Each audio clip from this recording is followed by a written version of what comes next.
reglas que podemos definir en el estudio del Remes. Y después tenemos Drush, el tercer nivel de profundización, que es a través de parábolas, a través de historias que en el Talmud abundan, y dentro de esas historias y de esas palabras hay guardado muchas enseñanzas en las metáforas, en las analogías que trae. Es un nivel distinto, profundo, de conocimiento y de revelación del conocimiento divino, de la inteligencia de Dios. Justamente por eso en el libro Tania explica que esta unión que logra cada uno del pueblo de Israel a través de él estudiar y entender con su inteligencia, con su interpretación, las palabras de la Torá, en los niveles diferentes, y cuando más profundo se interioriza, indudablemente más amor y más unión y más abnegación y entrega a la voluntad de Dios la persona va a tener. Y cuando la persona entiende y capta con su mente un concepto de Torá, una enseñanza de Torá, un versículo de la Torá, un salmo del rey David y lo capta él, está introduciendo en su mente no solamente la frase o el versículo o el capítulo que entendió, sino también está adquiriendo sabiduría divina y se está conectando con el dador de la Torá. Por eso el Pirkei Avot acentúa que cuando uno se sienta a estudiar Torá, Dios está frente a él estudiando con él. Trae categorías, si hay 10 personas, si hay 3 personas, 2, inclusive uno, Dios está frente a él estudiando Torá. Y después, una vez que la persona incorpora y lo hace parte de su conocimiento y entendimiento, la Torá lo capta a él, la Torá lo envuelve a él, y Dios capta a esa persona, capta esa esencia y lo transforma en un ser que se une a la sabiduría de Dios. Es un fenómeno, explica en el Tania extensamente, de que es recíproca la unión que se produce. Por un lado, la persona introduce en él conceptos divinos, pensamientos divinos, conocimiento divino, y simultáneamente con eso, esos conocimientos y esa adquisición de espiritualidad lo captan a él entero y lo toman, y por eso a través de ello la persona empieza a crecer interiormente, empieza a crecer espiritualmente, y se produce otro fenómeno importante. El ser humano es una conjunción de dos facetas: cuerpo físico, lo que nosotros sentimos, con sus necesidades, con sus, como la Cámara define, vestimentas, que las vestimentas del alma son el pensamiento, el habla y la acción. Son la manera comunicante entre el alma y el cuerpo.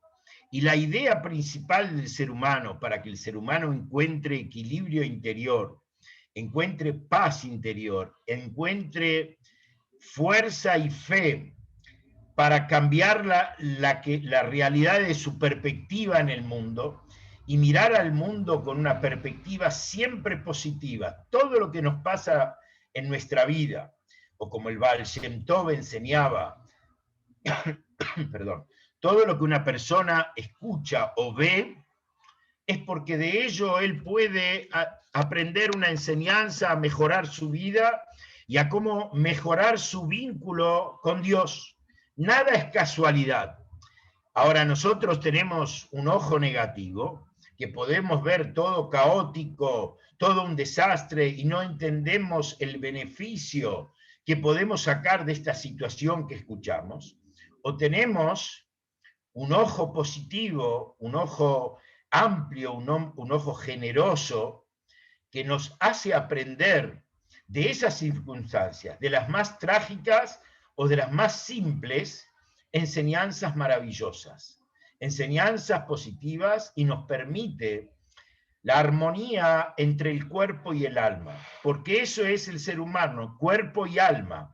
El alma es la que dirige, la que debería orientar si nosotros le permitimos, o sea, nuestro cuerpo le permite el diálogo con nuestro ser, y hay una conjunción y un equilibrio, lo primero que vamos a lograr es serenidad interior.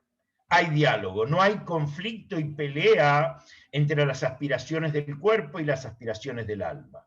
Y por otro lado, nos va a permitir consolidar, tener valor, tener coraje, tener fuerza y tener emuná, fe en Dios, que somos capaces de eso, que tenemos esa oportunidad y nos vamos a maravillar cuando tenemos esta actitud, cómo de todo lo que nos rodea vamos a descubrir cosas maravillosas y sabidurías y oportunidades de traer al mundo de Dios, que esa es la diferencia de visiones. Dios llama a este mundo, el Olam Hazé, mi jardín.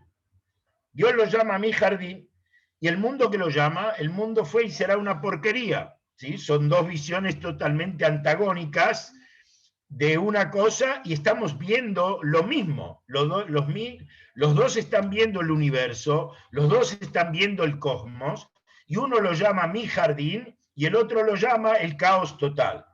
Depende nuestra actitud, depende de la visión y depende de nuestra conexión con nuestra Neshama, que a través de ella conectamos nuestra vida al creador del mundo, y al ser esto una obra creada por Dios, indudablemente que es positiva. Y acá vamos a encontrar otro aspecto positivo, que si Dios nos eligió a nosotros, los seres humanos, particularmente A ver, a los Yehudim.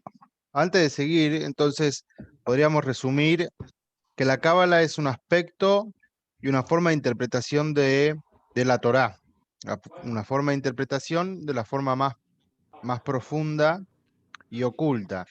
Y en un momento dijiste que cuando una persona estudia la Torá, Dios lo envuelve. ¿Se podría decir también que hay diferencia según qué parte de la Torá se estudie, de la forma que se conecta con Dios, o es indistinto? Bueno, sí, sí. Hay cosas en la Torá, como por ejemplo hoy le expliqué esta mañana a una persona, que a pesar de ser simples como la lectura de los Teilim, el rey David introdujo en las palabras de los Teilim una fuerza extraordinaria, que el lector de los Teilim, aunque él no entienda lo que está leyendo siquiera, porque sabe leer hebreo pero no sabe traducirlo, si él lee el capítulo es como si fuera que él captó las máximas profundidades de la Torá. Pero obviamente que cuando, como dije antes, cuando uno profundiza en el estudio, profundiza en el conocimiento de la Torá, su vínculo con lo espiritual, su vínculo con lo divino y con Dios es más profundo. Lo que más nos conecta a esa profundidad es lo que se llama la parte oculta, que es la cábala, lo esotérico, lo que se llama Primiuta Torah, la esencia, lo interno de la Torah, que cuando nosotros empezamos a develarlo, empezamos a revelarlo, empezamos a conocer, aunque sea una parte, nuestra conexión con la esencia de vida y el objetivo de vida cambia totalmente de perspectiva. Si nosotros somos coherentes, vamos a descubrir el verdadero sentido para qué Dios creó el mundo y para qué yo estoy en el mundo. Eso es lo que me va a aportar la parte mística, la parte cabalística que nos enseña la Torá, y llamada en el cuarto nivel de comprensión de la Torá, Sot, ¿sí? Sot es la parte oculta, la parte mística. Hay una frase talmúdica que dice el Talmud, que dice, Nichnas Yain y Yatza Sot. ¿Sí? Entró el vino y sale lo que hay interiormente en la persona, revela el interior. Interesante que la palabra Yain y la palabra Sot tiene el mismo valor equivalente, 70. Yain es Yud, Yud, Nun, Yud 10 más 50, y Sot es Samach, Yud Dalet, que tiene 60 más, perdón, 4 y 6, nuevamente el número 70, que cuando queremos saber la verdad de una persona y dónde él está parado y en qué está metido, hacelo hablar. Y dale un poco de Lejaim y él va a sacar sus verdaderas profundidades que hay en su entraña. Toda la vida de él puede ser una cáscara y puede fabular que él es un gran tipo y que lee esto, pero interiormente puede tener otro cassette y otro concepto de la vida. Y cuando lo revelamos, ahí sabemos la verdadera identidad de la persona. Lo mismo pasa en los conceptos espirituales, en los conceptos divinos. Cuando revelamos lo oculto, lo místico, lo misterioso, ahí revelamos la verdadera esencia y el verdadero sentido de toda la creación y de toda la existencia y cómo Dios se relaciona con su mundo.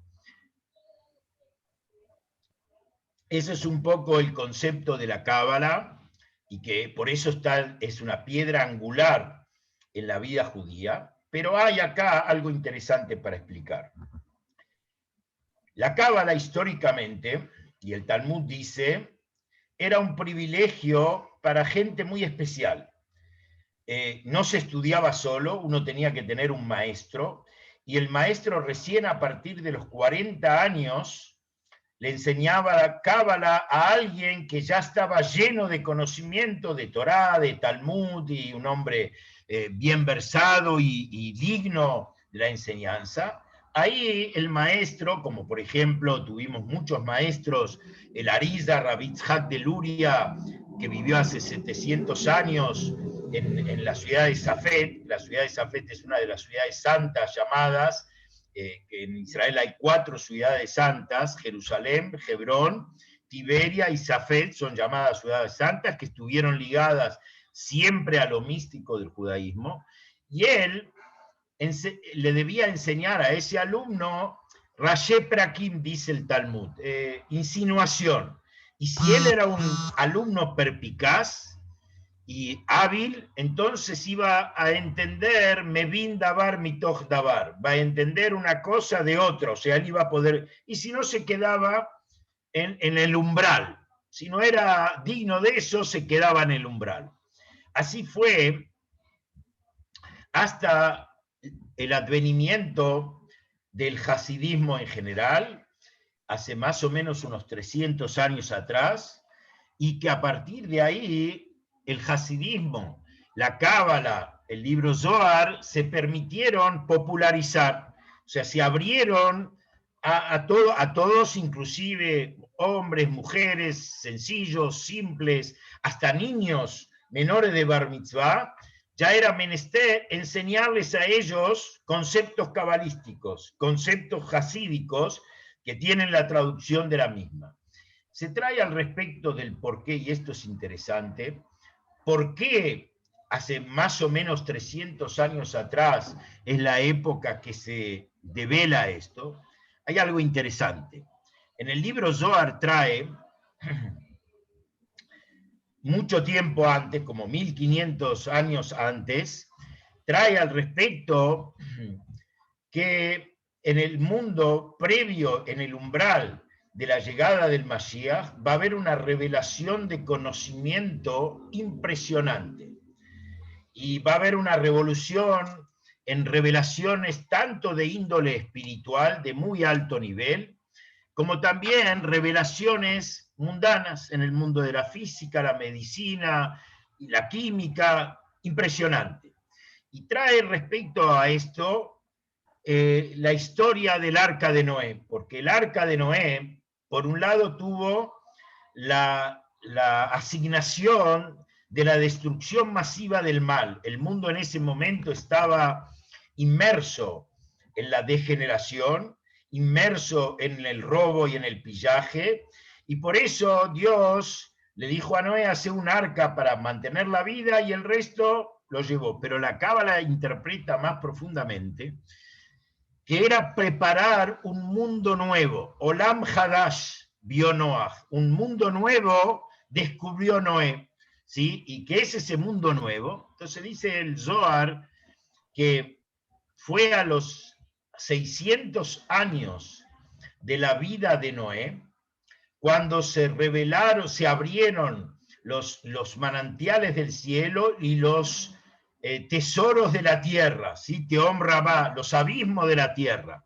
Entonces la Cábala interpreta que en el año 5600, el año 5600, o sea, hace aproximadamente casi 300 años, se van a abrir en el mundo los manantiales del cielo y los abismos de la tierra, en el concepto de la sabiduría y el conocimiento. ¿Qué significa?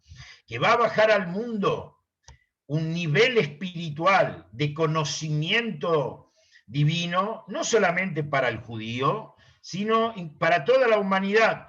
Y por eso a partir de más o menos los 1700 aproximado, empieza el hasidismo con el Baal Shem Tov y empieza una nueva etapa profundizándose a través de Rabbi Shimon Zalman de Liadi, que es el fundador del movimiento Chabad y el mentor de la interpretación de la Cábala a través del hasidismo, y el hasidismo tiene su propia esencia para delinear el sentido de la vida y el sentido de la creación y el objetivo a dónde vamos, y simultáneamente con eso van a revelarse en el mundo manantiales de conocimiento de los abismos de la tierra, o sea, del mundo terrenal.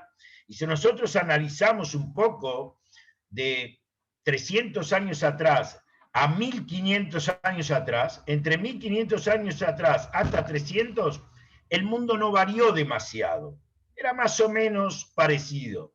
Y hace 300 años atrás empezó vertiginosamente y cada vez más rápido y con más aceleración, descubrimientos tecnológicos, descubrimientos científicos. Hoy casualmente escuché a un doctor explicando el origen de las vacunas en general. ¿Sí? Él habla justamente de hace aproximadamente 300 años se empezaron a descubrir lo que era vacuna y por qué se llama vacuna. Él explicó ahí, esto comentario aparte, porque las vacunas se sacaban de las vacas. Vacuna viene de la vaca, de ahí se sacaban los elementos para distintas enfermedades que había y se lo traducía como que el cuerpo produzca el anticuerpo. Originalmente se introducían a través de la nariz hasta que se descubrió de la posibilidad de aplicarlos en la jeringa. Y él justamente habla extensamente cómo fue el desarrollo de las vacunas y los anticuerpos que se generan en los seres humanos para las distintas epidemias o distintas enfermedades que puede haber.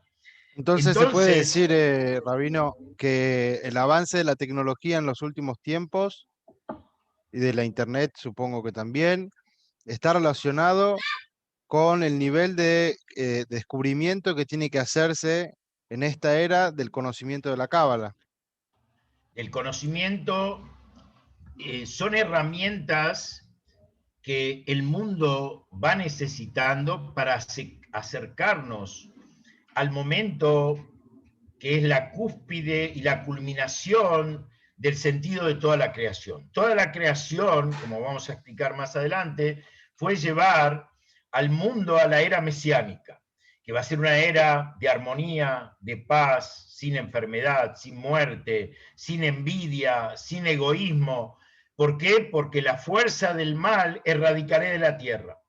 Y todas estas herramientas que vamos descubriendo cada vez más son aportes que Hashem necesita en su mundo hoy y por eso le permite a científicos de distintas características ir descubriéndolos y poniéndolos al servicio de la humanidad, al servicio de nuestra vida, de nuestra necesidad. Interesante que la mayoría de esos grandes descubrimientos revolucionarios fueron de casualidad. Ellos estaban investigando otra cosa y ¡bum! ¿Por qué de casualidad? Justamente eso, para que él no se atribuya, el científico, yo sí fui el que lo descubrí, sino Hashem le puso en su trabajo, en su investigación, lo que Hashem quería que él descubra y aporte al mundo. Desde, como estamos diciendo hoy, esto es un fenómeno increíble, poder estar sentado varias decenas de personas estudiando el mismo tema, pero físicamente estamos en lugares diferentes, lejanos. Esto era imposible, impensado antiguamente. Como dice el Talmud, que había un alumno que viajaba 6 meses para llegar a la academia de estudio, estudiaba un día y se volvía, que si no había internet, comunicación, tenía que viajar 6 meses para poder estudiar. Y hoy aprieto un botón, me conecto a un link, ni sé cómo funciona, pero estoy y estamos viéndonos las caras, estamos compartiendo conocimiento divino, estamos aprendiendo. Esto es un fenómeno increíble. Y está explicado en la Cábala que cuando sea la era mesiánica, lo físico y material, que vamos a explicar más la semana que viene, va a adquirir las mismas características que lo espiritual, que lo abstracto o que el alma. Que eso va a cambiar en el concepto básico de la necesidad de una existencia, que es tiempo y espacio. Toda existencia necesita un tiempo de existencia y un espacio que son parte de la creación de Dios. Lo físico, lo material, como ocupa lugar y como tiene una limitación, está acá y no allá.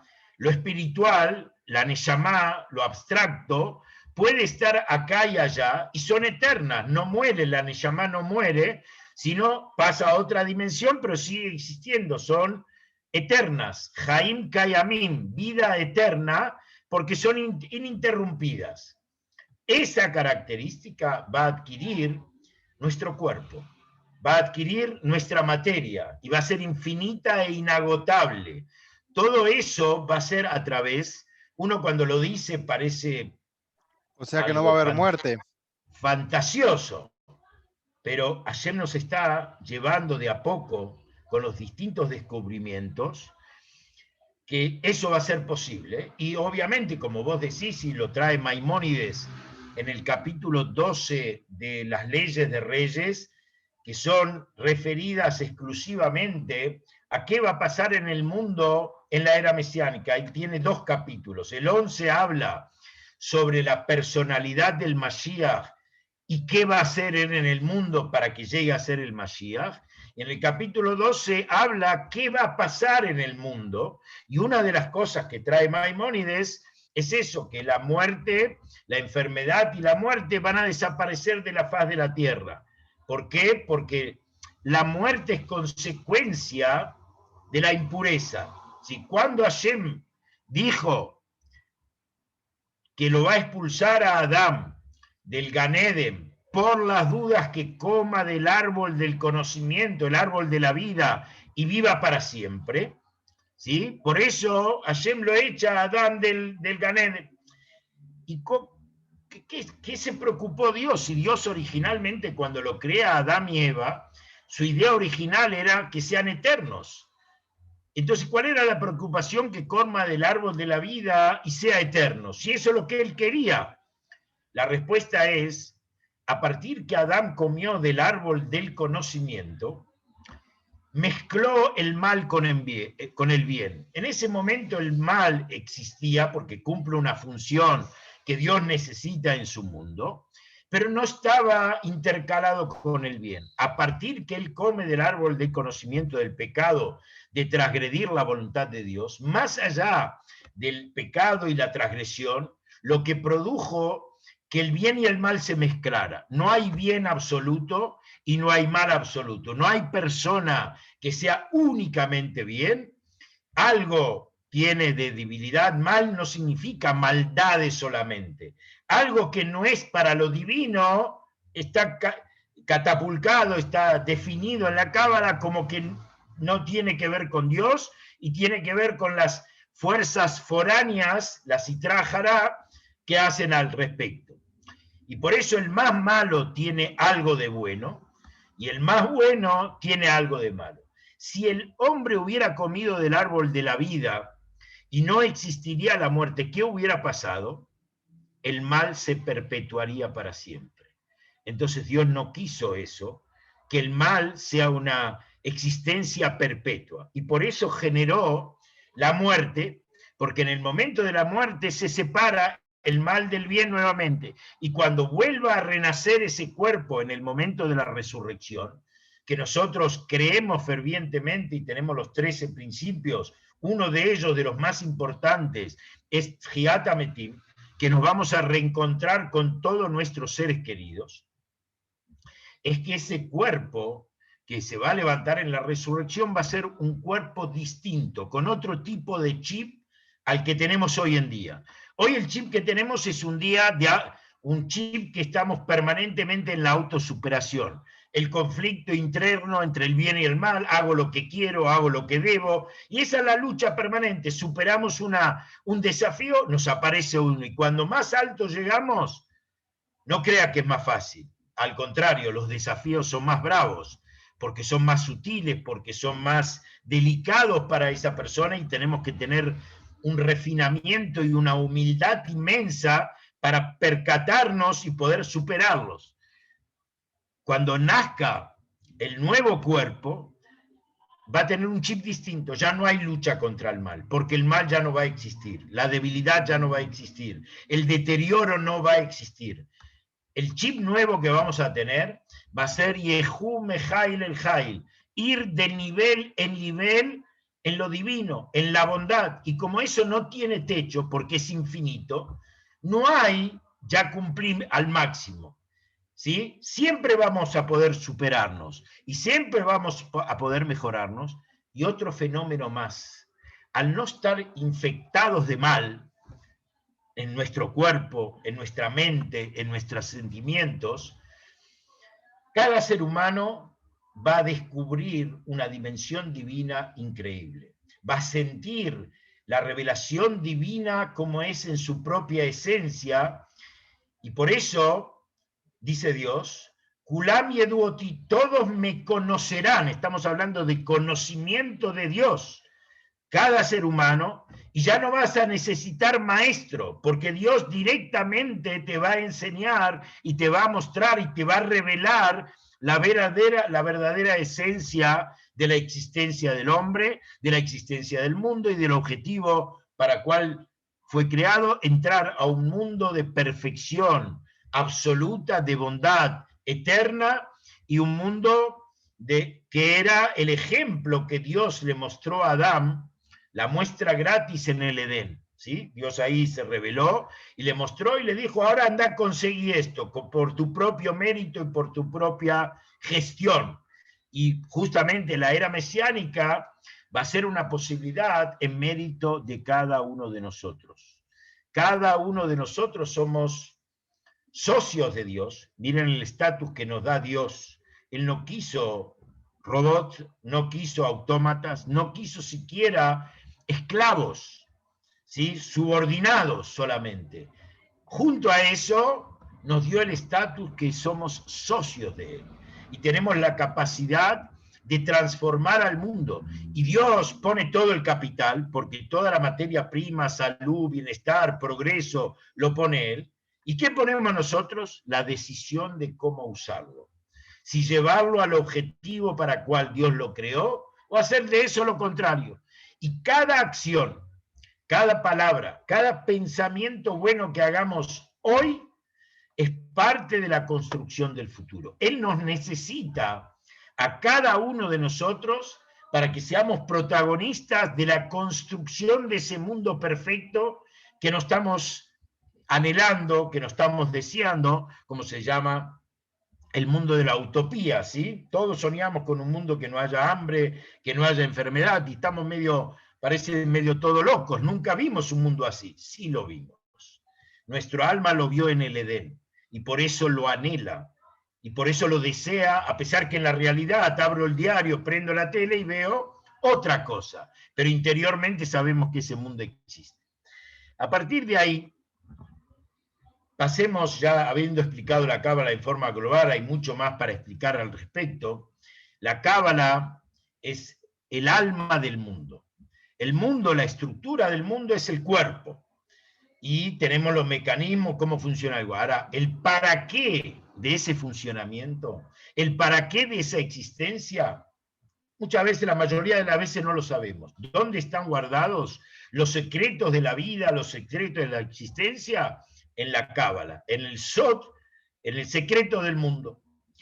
Y justamente explica el hasidismo y la Cábala que Dios, como es esencia de hacer el bien, o sea, Teba Toble Ativ, así dice la expresión, tiene la naturaleza de hacer el bien, y el bien se puede hacer con un otro, no con uno mismo. Si no hay otro, no puedo hacer el bien.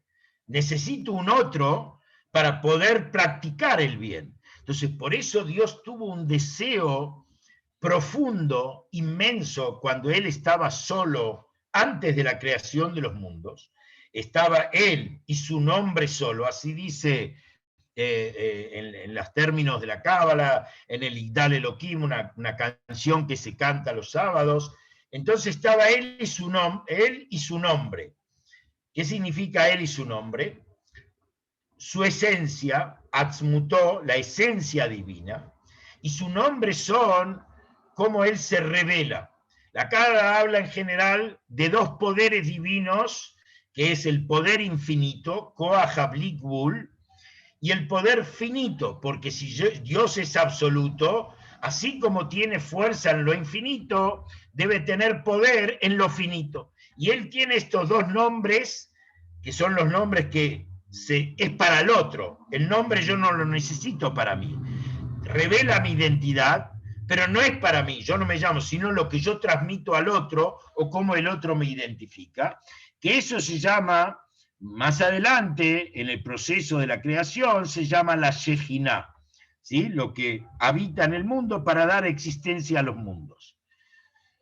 Antes de la creación, entonces Dios propuso hacer un mundo como está definido.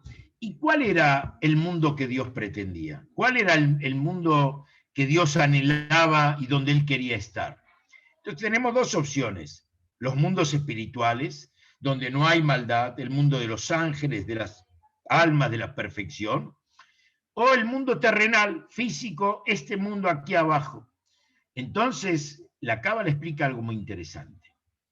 ¿Cuál era el mundo que Dios deseó habitar y de donde Dios está lo principal de su luz, de su fuerza, de su manifestación se encuentra? Explica que es el mundo aquí abajo. Aristoy, porque acá no sé qué pasó con el... ¿Estamos? Hola.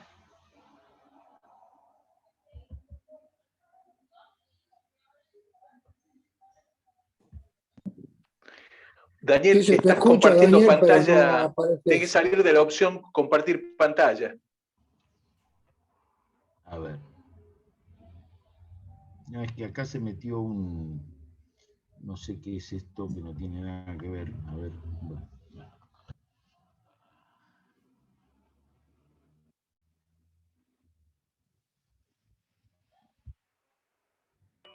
No, estamos muy bien. Yo estoy compartiendo, que ahora empezaste a hablar de los 4 mundos. Estoy compartiendo acá los 4 mundos espirituales para que puedas explicarlo.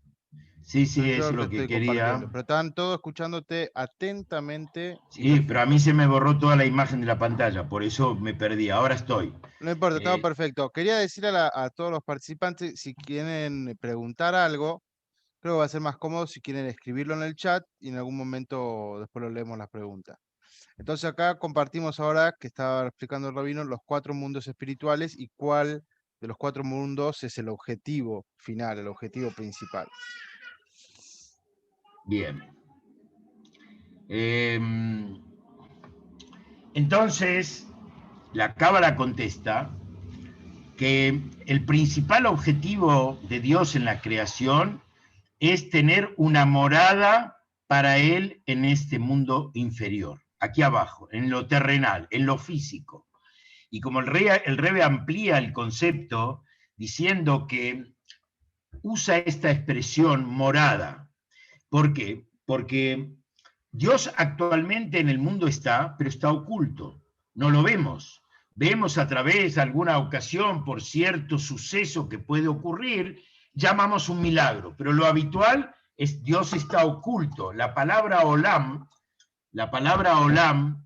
que es mundo, viene, uno de los orígenes etimológicos es elem, oculta a la luz esencial, oculta la verdad, ¿sí? ¿Para qué?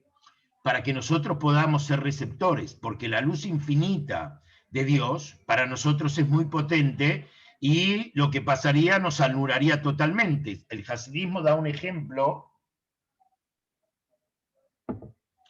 de la enseñanza de un maestro a su alumno.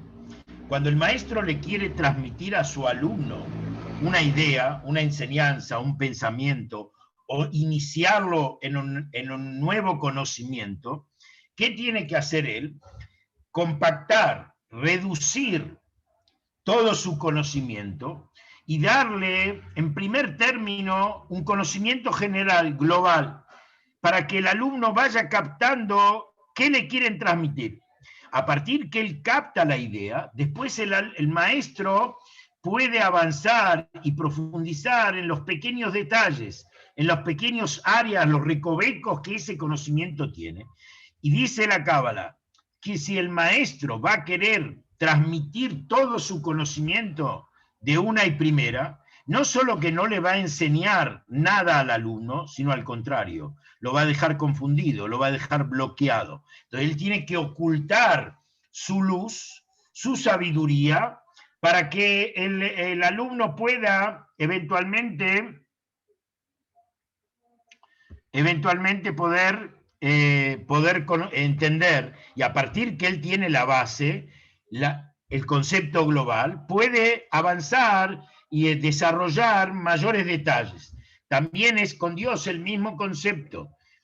Dios, para poder crear el mundo de una fuerza infinita, que es lo que pasaba en la creación en el mundo de Tou, ¿sí? La Cábala habla de la creación en el mundo de Tou. ¿Qué pasaba en el mundo de Tou?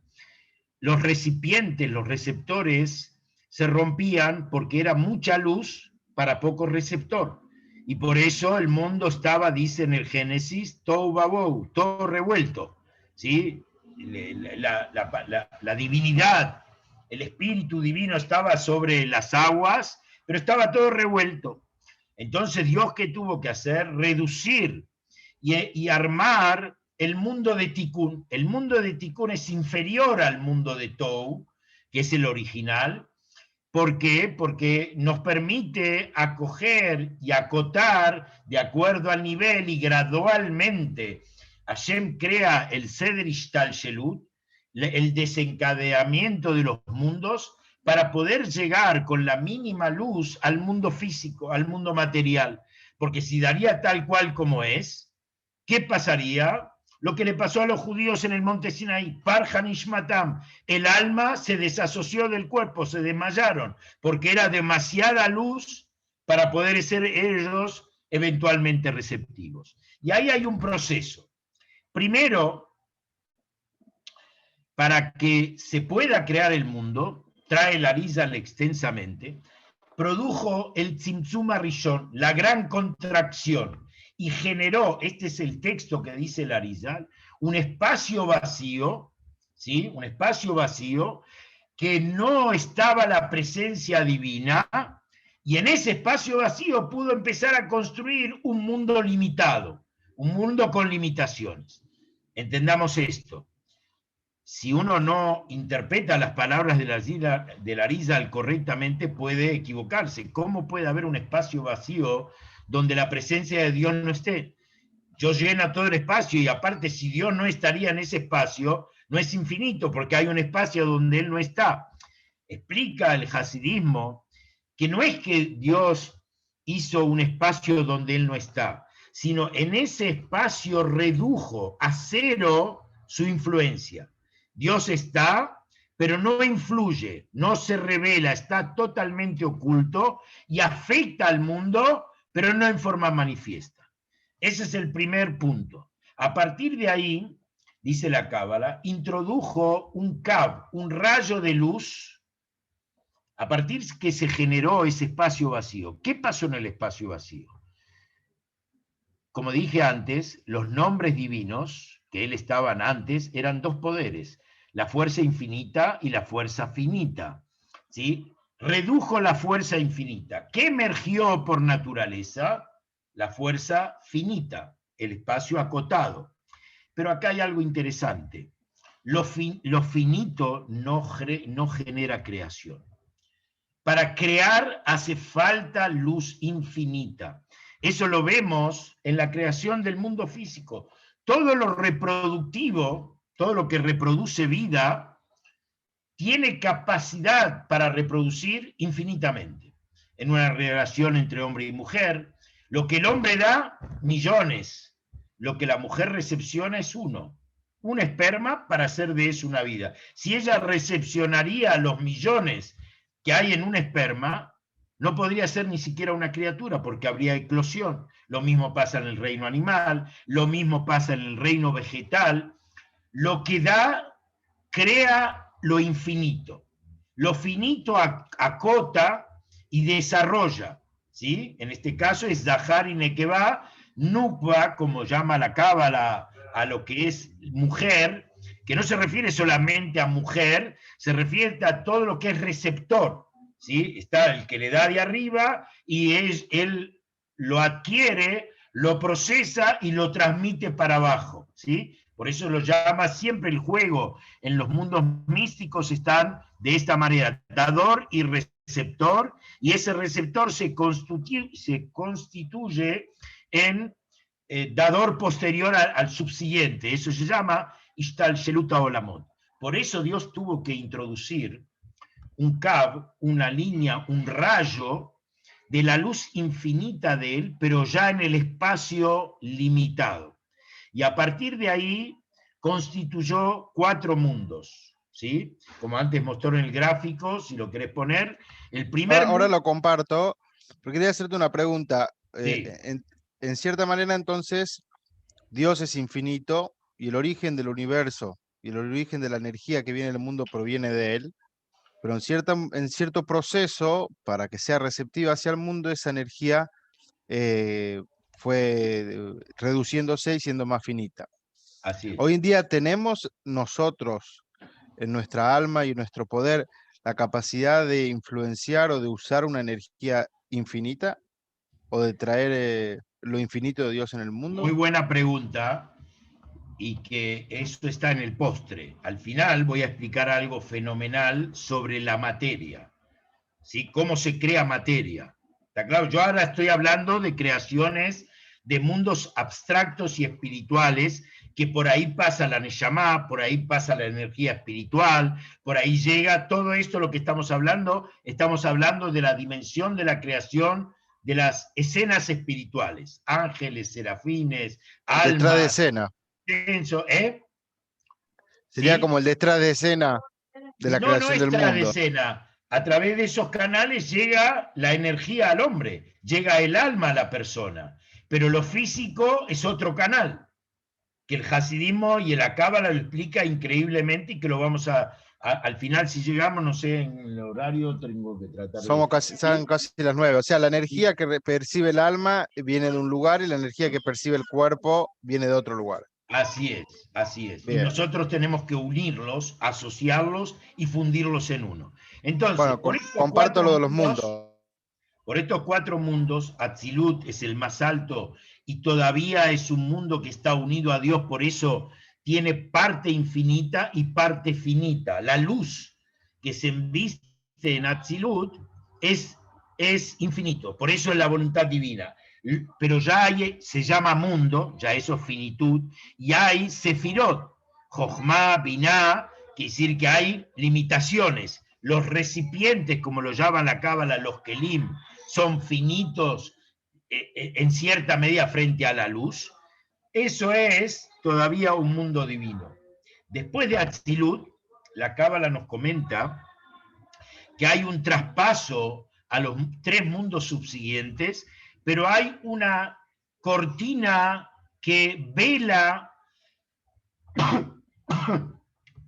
la luz divina, y pasa para los mundos subsiguientes una luz muy diferente a la que hay en Atzilut. A partir de ahí vienen 3 mundos: el mundo de la Briá, ¿sí? Que es la naturaleza innata de la mente, ahí está en Briá principalmente, que ya en Briá, dice la Cábala, es mayoría bondad, pero hay posibilidad de algo mal. Si puede prevenir algo que no sea para Dios. Y Yetzirá ya le damos más formación, ¿sí? Ya le damos más acotamiento, y es el mundo, reina el mundo de las emociones ahí. Y ahí ya el equilibrio entre el bien y el mal, o la posibilidad del mal, están más parejos. Y finalmente tenemos el mundo de la Asiá, que es el mundo de la acción, que dentro de ese mundo está este mundo material, ¿sí? O sea, baja el mundo material, que ahí tenemos tiempo y espacio, conciencia, conocimiento y conciencia, y lo terrenal, o sea, lo físico. Dentro del mundo de Asiá hay 2 niveles, un nivel abstracto y un nivel que ya influye y baja al mundo terrenal. Esta es la parte como bajan todas las energías espirituales, la fuerza de Dios al ser humano, a dar vida a la creación, y la Neshama que tenemos. Por eso las Neshamot, hay distintos niveles, hay almas como los líderes del pueblo judío que vienen del mundo de Atzilut. Todas las almas venimos de la esencia de Dios y estamos insertos en la mente y en la voluntad de Dios, todos, sin excepción. Pero a partir de ahí bajan, y algunas quedan en mundos superiores como en Atzilut, otras se quedan en el mundo de Briá, y cuando bajan al mundo, bajan de ese mundo, y otras de mundos inferiores. La categoría de las almas nosotros no sabemos. ¿Quién entiende de almas? Solamente tzadikim especiales, que ellos pueden ver a la persona y saber la procedencia de su alma. Pero sí todos tenemos una Neshama, que esa Neshama es parte de Dios en lo alto, es esencia divina. Por eso somos indestructibles como Yehudim, y un judío no se puede autodestruir, y podemos de la ceniza volver a emerger, porque tenemos esencia divina interior, es una chispa, que eso es lo que insufló Dios en el momento de darle vida al golem que había creado en la creación. Por un lado hizo un muñeco con la mano, y después dice, insufló un hálito de vida, y la Cábala dice que el que insufla de su interior, que Dios nos transmitió parte de su esencia en la Neshama. Esta es la parte de la estructura, para ir terminando, de la parte espiritual, que es el alma. La materia, que es el mundo físico, explica a la Cábala algo interesante. La materia no se puede crear de energías. No se puede crear de energía, porque son totalmente antagónicas. Energías son abstractas y materia es concreto. Y la materia se cree que es autosuficiente, que ella fue creada por sí misma, y en cambio lo espiritual sabe que tiene una causa, por el efecto sabe de su causa, y la Bealul, un desencadenamiento de los mundos. Entonces la Cábala explica que el único que puede crear materia ex nihilo, sin ninguna materia previa, sin ningún átomo, sin ningún objeto previo a algo concreto y material, esa es solamente la esencia de Dios. Dios en su propia esencia, que no es una reflexión, no es una transmisión de luz, sino es esencia. Y por eso Dios está aquí abajo. Lo principal de la Shejiná está en este mundo físico y material, y esa energía de la esencia de Dios es la que puede crear materia concreta. ¿Y por qué la materia tiene esa fantasía que ella no tiene quien la precedió y que ella se genera por sí misma? Porque esa característica, explica el hasidismo, está en Dios. Maimónides dice que Dios no tuvo un creador, es metziutó meatzmutó, su esencia es de su propia esencia, de sí mismo. Él se creó de sí mismo, digamos, y por eso la materia tiene esta fantasía que ella también, como no ve a Dios, como no ve al creador, la influencia de Dios en la creación de la materia es mínima para que la materia exista, pero que no perciba la influencia de Dios. ¿Por qué? Porque si el hombre sentiría y percibiría la influencia de Dios, ¿qué pasaría? Perderíamos lo más valioso, que es el libre albedrío. Porque ¿quién que conoce que su fuente de existencia es Dios y va a hacer lo contrario a él? Yo me revelo a él, perderíamos el derecho a ser socios del Creador, perderíamos la capacidad de decidir y elegir, a pesar que todo lo que tenemos lo provee Dios, pero nosotros tenemos algo extraordinario. Elegir qué hago con eso. Si tengo irá chamain, si tengo reverencia a Dios, si tengo respeto por Dios y encauzo mi vida y el mundo que tengo influencia sobre él hacia el Creador, o me revelo y pateo el tablero y digo, yo hago lo que a mí me importa y nada más. Y no hay nada que me antecede. Ahí parece que soy libre, pero en realidad estoy en Babia. Cuando yo pienso eso, hago lo que quiero, estoy en Babia, estoy perdido. Y pasan los años y los días y me doy cuenta cuando ya la vida se me fue que perdí 1000 oportunidades. En cambio, cuando yo construyo a partir de mi elección, elegir ser de los buenos, elegir ser de los correctos, elegir ser de los sensibles, elegir estar unido a Dios, paso a la eternidad. Mi fuerza, mi influencia, mi ejemplo es perpetuo. Por eso el Talmud afirma, los justos después de la muerte están en vida y los malvados en vida están en muerte, porque no afectan nada, porque lo único que hacen engullen para sí mismos. Por eso seamos esta inspiración y esta previa para este curso, que Dios nos permita abrir nuestro corazón, abrir nuestra mente, entender que tenemos una Neshama y somos elegidos, y cada mañana Dios nos da una caricia y nos dice, sé mi socio en el mundo, te necesito. Sientámonos valiosos, somos valiosos, usemos esa energía en forma positiva para que realmente nuestra vida vaya para adelante, que veamos el mundo bueno que hay detrás de la oscuridad que el mundo nos impone, la maldad, el egoísmo y todo lo malo que a veces nos permite ver, y principalmente que Dios nos bendiga pronto de ver cómo todas las enfermedades, y especialmente esta pandemia, desaparecen de la faz de la tierra, y que no hay más sufrimiento, y que no hay más dolor, y que hay solo bendición, alegría y sonrisa para todos. Lejay. Ah, no sabía que tenía que tener un lejaim a mano. No, yo digo Lejaim con agua, no se preocupen. Bueno, espero que haya, no sé si hay alguna pregunta, Ari, no sé si alguno hizo algún comentario, para tratar de respetar. No alzaron todavía en confianza. Estamos en la Ajá. primera clase, pero Bueno, si alguno quiere preguntar algo, bienvenido. de paso quería comentar que las... No, por Sí. ahí.